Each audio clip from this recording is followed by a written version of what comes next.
உங்களுக்கு புத்தி சொல்லும்படிக்கும் நீங்கள் நிலை கொண்டு நிற்கிற கிருபை தேவனுடைய மெய்யான கிருபைதான் என்று சாட்சியிடும்படிக்கும் நான் சுருக்கமாய் உங்களுக்கு எழுதி எனக்கு தோன்றுகிறபடி உண்மையுள்ள சகோதரனாகிய சில்வானுவின் கையிலே கொடுத்து அனுப்பியிருக்கிறேன். 1 பேதுரு 5ஆம் அதிகாரம் 12ஆம் வசனம்.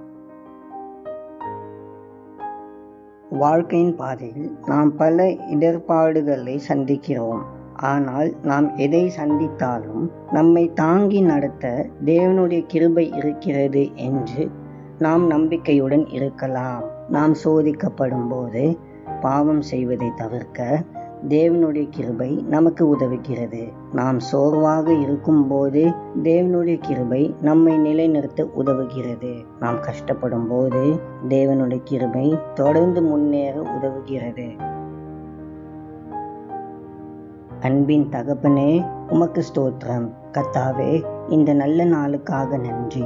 ஆண்டவரே, நீர் எங்களோடு இருந்து எங்களை பாதுகாத்து வழிநடத்தி வருகிற உமக்கு ஸ்தோத்திரம். நாங்கள் சந்திக்கும் சவால்களிலும் எங்களுக்கு அவ்வப்போது ஏற்படும் சோதனைகளிலும் உம்முடைய கிருபை விளங்குவதாக.